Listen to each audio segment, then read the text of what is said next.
आप लोग? आशा करती हूँ आप स्वस्थ होंगे, मस्त होंगे और खूब मन लगा के पढ़ाई कर रहे होंगे। हम आपके लिए लेके आए हैं शब्द रूप प्रकरण भाग 3 और कल हमने आपको पढ़ाया था शब्द रूप प्रकरण भाग 2। आप लोग सर्च कर लीजिएगा कविता सुरेश पवार यूट्यूब चैनल पर, आपको संपूर्ण शब्द रूप प्रकरण की जानकारी मिल जाएगी। तो हम आपके लिए आज लेके आए हैं शब्द रूप प्रकरण भाग 3। तो हमने कल आपको बता दिया था कि शब्द किसे कहते हैं, शब्द के कितने भेद हैं, है ना। कल हमने आपको पढ़ा दिया था संज्ञा शब्द क्या है, सर्वनाम शब्द क्या है, संख्यावाचक शब्द क्या है, और कल हमने स्वरार्थ व्यंजनार्थ के बारे में भी आपको समझाया था। आज हम फिर से आपको समझा रहे हैं। तो देखिए कल हमने आपको शब्द के 3 भेद, शब्द के कितने भेद होते हैं, 3 भेद हमने आपको समझा चुके हैं। संज्ञा शब्द, सर्वनाम, संख्यावाचक शब्द। संज्ञा किसे कहते हैं ये भी मैंने बताया था कि किसी व्यक्ति, वस्तु, स्थान आदि के नाम को संज्ञा कहते हैं। सर्वनाम भी बताया था कि संज्ञा के स्थान से प्रयुक्त होने वाले शब्दों को सर्वनाम कहते हैं। संख्यावाचक शब्द 1 2 3 4, संख्या देख के ही स्पष्ट हो रहा होगा कि 1 2 3 4। अब देखिए संज्ञा शब्द कल मैंने आपको स्वरांत शब्द, व्यंजनार्थ शब्द के बारे में जानकारी दे चुकी हूँ। अब सर्वनाम किसे कहते हैं, तो सर्व, यत, तत, अदस, युष्मत्, अस्मत् इत्यादि।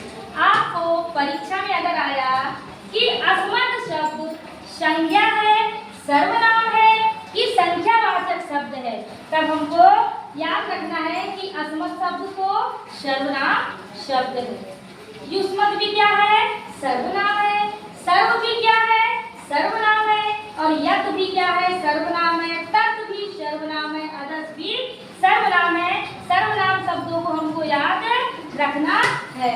और संज्ञा शब्द के बारे में मैंने बताया था स्वरार्थ शब्द और व्यंजनार्थ शब्द, राम, लता, नदी, भानु इत्यादि। तो राम को मैंने बताया था अकारांत है, लता को मैंने बताया था आकारांत है, नदी को बताया था इकारांत है, भानु को भी बताया था उकारांत है। तो कैसे है, राम और आ रहा है तो अकारांत है, लता आ रहा है तो आकारांत है, नदी इकारांत है, भानु उकारांत है। व्यंजनार्थ शब्द हमने पढ़ा था जगत, राजन, करीब, वाच इत्यादि। तो जगत क्या है, मैंने कल आपको देखिए अकारांत, तकारांत, नकारांत, नकारांत, चकारांत, ये शब्दों के बारे में कल आपको जानकारी दे चुकी हूँ। आज हम कुछ शब्द रूप आपको पढ़ाएंगे, समझाएंगे कि कैसे शब्द रूप बनाए जाते हैं। तो संज्ञा शब्द रूप स्वरार्थ अजंत, अकारांत पुल्लिंग राम शब्द। तो लिंग कितने होते हैं, 3 होते हैं। आप लिंग के बारे में जान गए होंगे, पुल्लिंग, स्त्रीलिंग और नपुंसकलिंग। पुल्लिंग, स्त्रीलिंग और नपुंसकलिंग। वचन भी पता है आपको, एक वचन, द्विवचन और बहुवचन। विभक्ति 7 होती है, ये भी हमने बताया था, प्रथमा, द्वितीया, तृतीया, चतुर्थी, पंचमी, षष्ठी और सप्तमी, है ना। संबोधन में प्रथमा विभक्ति होती है, संबोधन में प्रथमा विभक्ति होती है, ये हमने आपको बताया था। तो देखिए अकारांत पुल्लिंग राम शब्द, राम क्या है, पुल्लिंग है, और स्त्रीलिंग, स्त्रीलिंग जैसे कोई लड़की होगी तो वो स्त्रीलिंग होगी, राम क्या है, पुल्लिंग है, पुरुष है तो पुल्लिंग आएगा, समझ गए। तो देखिए प्रथमा रामः रामो रामः, रामः रामो रामः, तो एक वचन में क्या आएगा, रामः आएगा, द्विवचन में रामो आएगा और बहुवचन में रामः आएगा। रामम देखिए द्वितीया, एक वचन में रामम आएगा और द्विवचन में रामो आएगा, सेम सेम आएगा, यहाँ क्या आएगा, सेम सेम रहेगा। यहाँ पे आप लोग देख लीजिएगा और अपनी कॉपी में नोट कर लीजिएगा। बहुवचन रामान आएगा, क्या आएगा, न लगेगा, रामान।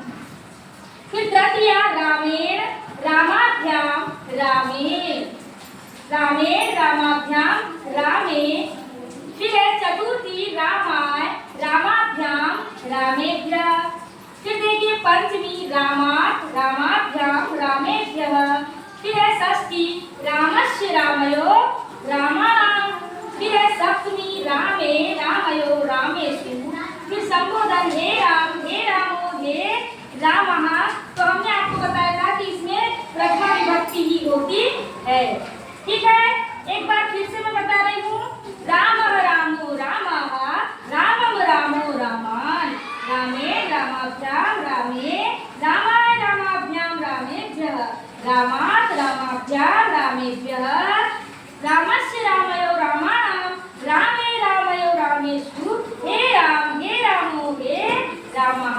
तो देखिए यहाँ पे आप लोग देख लीजिएगा कि ये 3 बार आए हैं, ये 2 बार आया है। द्विवचन तो आपको याद हो जाएगा, एक वचन आपको याद करना है, म लगेगा फिर न या त, है ना। तो ये आपको क्या करना है, याद करना है।